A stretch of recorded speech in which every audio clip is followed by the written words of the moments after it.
Name of the vitamin और deficiency disease का, ठीक है। ये एक्चुअली बहुत अच्छा सा ट्रिक है, आप सिर्फ ध्यान से सुनेंगे और एनालाइज करने की कोशिश करेंगे। मैं स्टार्ट करता हूँ बिना टाइम वेस्ट किए, ठीक है।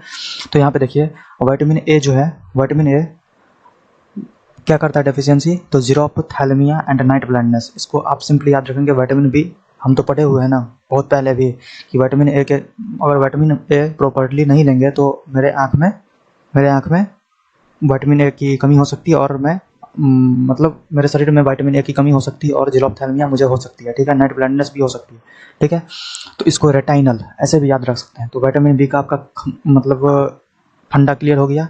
अब आइए विटामिन बी वन पे। विटामिन बी वन में वेरी यानी कि अगर आप अपने वाइफ को बीबी, ऐसे याद रखो बीबी, अगर अपने वाइफ को भविष्य में ही अगर ठीक से रखोगे नहीं तो वो डेफिशिएंसी हो जाएगी, यानी कि चली जाएगी, ठीक है। तो इसीलिए मतलब सिर्फ याद करने के लिए, कोई इंटरटेनमेंट करने के लिए यहाँ पे नहीं है, सिर्फ याद करने के लिए हम लोग बना लेते हैं ट्रिक, ठीक है। विटामिन बी वन के लिए वेरी याद करेंगे ऐसे करके। और थायमिन कैसे याद रखेंगे, तो थायमिन को डायरेक्ट याद कर लीजिए, थायमिन डायरेक्ट याद कर लीजिए, ठीक है। क्योंकि थायमिन जो है ना एक्चुअली हमारे थायमिन जो है, थायमिन एक्चुअली वो हमारे न्यूक्लियोटाइड्स में भी होते हैं, ठीक है। एडेनिन, थायमिन, गुआनिन, साइटोसिन देखे होंगे, तो वहाँ पे ऐसे याद रख लीजिए क्योंकि वो बहुत एसेंशियल होते हैं, तो इसीलिए यहाँ पे मेरे बीबी भी बहुत एसेंशियल होंगे, ऐसा करके याद रखें, ठीक है। और विटामिन हम इसको B2 को और B6 को, B12 को, इस सब को भी हम छोड़ रहे हैं, आ रहे हैं डायरेक्ट विटामिन सी पे आ रहे हैं, ठीक है। विटामिन सी में एक्चुअली यहाँ पे स्कर्वी याद रखिए, देखिए उच्चारण देख लीजिए ना, तो विटामिन सी स्कर्वी और एस्कॉर्बिक एसिड, तीनों का उच्चारण कुछ उसी अंदाज में है और सेम ही अंदाज में है, ठीक है। और यहाँ पे देखिए विटामिन बी पे आते हैं, विटामिन डी पे आते हैं। विटामिन डी देखे होंगे कि आप अगर धूप में नहीं बैठेंगे, सुनते होंगे कि विटामिन डी बनता है धूप में बैठने से। अगर आप धूप में ठीक से नहीं बैठेंगे, मतलब प्रॉपर टाइम तक नहीं बैठेंगे, तो आपको रिकेट्स एंड ओस्टियोमेलासिया होने का चांस बढ़ जाता है, खतरा, ठीक है।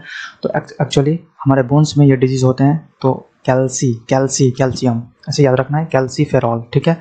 उसके बाद आते हैं हम विटामिन ई पे। Vitamin E actually increase fragility of RBC and muscular weakness, समझ में आ गया। इंक्रीज फ्रैजिलिटी एंड मतलब मस्कुलर वीकनेस हो जाएगा, हल्का सा उसको टोक दो बस वो गिर जाएगा, अगर विटामिन ई प्रॉपर्ली नहीं लोगे तो, समझ गए। हल्का सा अगर उसको टोक दो तो वो गिर जाएगा, इसीलिए टोकोफेरॉल समझ में आ रहा है।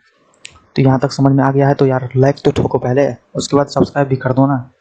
उसके बाद देखो यहाँ पे विटामिन के पे आते हैं। विटामिन के एक्चुअली सुने होंगे कि क्लॉटिंग में काम आता है इसका। तो इंक्रीज ब्लड क्लॉटिंग टाइम अगर कम हो जाएगा तो ब्लड क्लॉटिंग टाइम बढ़ जाएगा, ठीक है।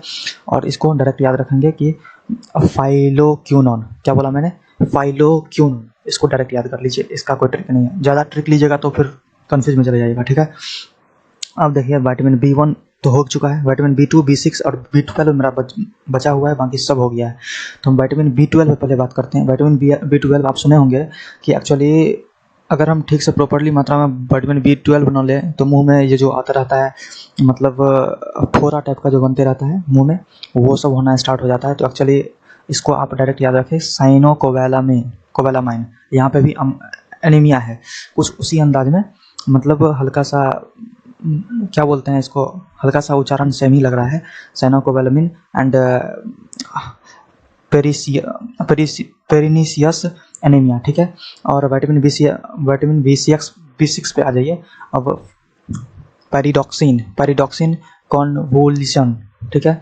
और विटामिन B2 राइबोफ्लाविन, एक्चुअली ये chlorosis, digestive disorders, burning sensation of skin, ये 3 चीज़ करता है, ठीक है। राइबोफ्लाविन एक्चुअली देखो विटामिन B2 जो है ना, riboflavin, cheilosis, digestive disorders and burning sensation of skin, ठीक है। अगर आपको ये वीडियो अच्छा लगा है तो लाइक कीजिए, शेयर कीजिए एंड सब्सक्राइब कर दीजिए। Thank you.